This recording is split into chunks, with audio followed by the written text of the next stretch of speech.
everybody, it's Al, and I wanted to do a quick update and apologize for the quality of the video. I broke the camera lens and I haven't replaced it yet, so I'll get a replacement here soon, but for right now, this is what we'll use for today. So the IBC tote is finished, and I didn't get a chance to do a video on it to show you guys how it's built, but essentially we took the tote and cut it in such a way that we only cut the first two, or we cut right to the first two sections, and then left a couple of inches on top of that, and then filled it up with hydroton and rocks, and then I built a bell siphon just like I did the other beds over here, and I have videos on how to build those, so those are easy. The center of the tote is over there. Well, actually, that's the other part of the tote that we don't use is over there, and there's the other half that I can still use, so that's available, and you can see it's available for expansion. You can see that there's a new intake over there. Water's flowing really good. It is going up to the tote up there, and I put pumping here, and there's the output of the bell siphon. Eventually this system will all be connected and have one pump, but for right now this is an add-on, so it was designed like this. It wasn't designed to work like this. Eventually what I need to do is move the tank, the water tank, over to where this guy is. I move this guy over to the water tank is, and that puts both of the totes, this tote here, that tray, and the reservoir on the other one on the same place, and I can then take the bell siphon drain from here and pipe it over there. I upgraded that pump over there to have a high capacity pump, and when that thing comes on, you've probably heard it. It's pretty loud. There's the there's the output of the pump. It's in that pipe that you see over there, and when it comes on, you can hear it. You probably heard it a little while ago. Turn on behind me. So that's where we are. And if you recall, a couple of days ago I took a video and showed you the broccoli. Well, that's how much it's grown in just 2 days. So it's just growing like crazy. This is a little button that you could barely see, and look at it now. So it's it's definitely growing very, very fast. Look at all the flowers that I got on my tomato plants, right? They're flowering like crazy all over the place.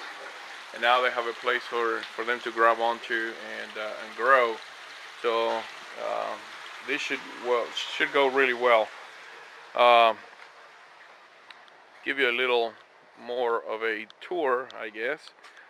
The trees that we planted have done absolutely great. They all have flowers. They're budding like crazy. Look at that one is budding. You see that? It's really going well. The banana trees are really doing well. There was one big one in the middle that was dead, and I cut it. And when you cut a banana tree down, a new banana tree will grow out of the center of it. This is a pear tree, and it's just bloomed all over the place. It's just thick, thick, thick with blooms and flowers. And then this is a parsimon tree, and it's just starting to not bloom, but get leaves on it. This is a loquat tree, and that's doing really well. It's got all kinds of new growth on it. Now, I don't know if you recall that I talked about laying some grass seed over here and raking it with the, plowing it with the tractor, and then following behind after I lay the seed and the fertilizer with a drag harrow to kind of mix it up and get it under the dirt. You can see the result of that now. See the rows of grass? So that grass is coming really, really, really well. I mean, it's doing absolutely gorgeous. There's one of the papaya trees that we transplanted, one of the little ones, and it's just loaded with papayas. Look at that thing. It's just amazing. Those little papayas have grown probably almost twice the size since we transplanted it here. And there's another papaya tree over there that also has fruit on it. This one here will probably fruit not long from now, but that one is just going to town right now, just going to town. So we're gonna have a lot of fruit, and you know, that's pretty much an essential thing to have for your health, and also it's just neat to have, you know, your own fruit that you can eat. But look at the row of grass, how well it came. So that's going really, really well. There's other sides of the property that I still have to do this too, but eventually this will get covered up really well. I have to install a sprinkler system next. There's some of the trees that you could see.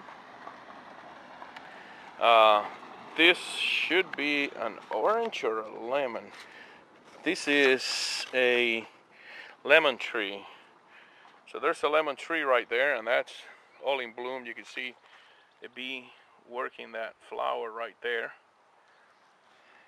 Here's another lemon tree, and this guy's just filled with bees, and it smells so good. There's another, I think that's a plum tree actually over here, and that's doing really well. It's got buds and new growth. Here's new growth. Over here's another new growth. I can see there's already a leaf that just came up there, so it's doing really well. All the trees that we planted are doing exceedingly well. You know, filling the bottom with gravel and then peat moss, and doing it at this time of the year is the key. There's orange trees, more persimmon trees. There's another plum tree, another orange tree over there. And some of these trees that I call oranges, it could be grapefruit. I know we have red grapefruit and pink grapefruit. There's a fig tree, and this guy already has figs in it. You can see that there's one right there. Let me see if there's any more that I missed down here. I've not looked at it in the last 2 or 3 days, but there was another fig up here. Yeah, there's actually 2 more. There's one there, there's one right there, and there's another one up there. So this guy is going to town. And look at the blooms on that orange tree, just beautiful. Let me see what that is exactly.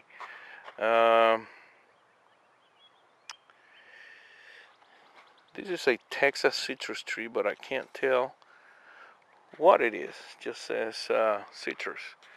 So I don't know if it's orange, or I know we have mandarin trees, but I don't know exactly which ones. They're very hard to tell one from the other because they're all citrus trees. This one here has a tag on it still. Let me see. This here is an orange. It looks like a Japanese orange. And there's more up there. And there's another one up there. So we counted that there's 26 trees altogether, fruit trees. And we have, I think it's 8 more to plant. So we're gonna have more trees going on. Probably plant 2 or 3 over there.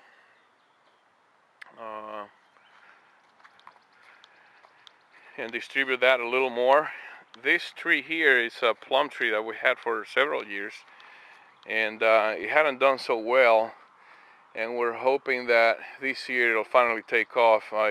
We applied some fertilizer here this year because we didn't fertilizer last year, and so let's see if it takes off. I don't think that when we planted that tree I put in, as a matter of fact I know that I didn't put in gravel and peat moss underneath it. On this soil where we live, there's an awful lot of clay in it, so it's essential, I think, that you put gravel under it to let it drain out well and don't get the roots all bound up and rot it out when it rains too much.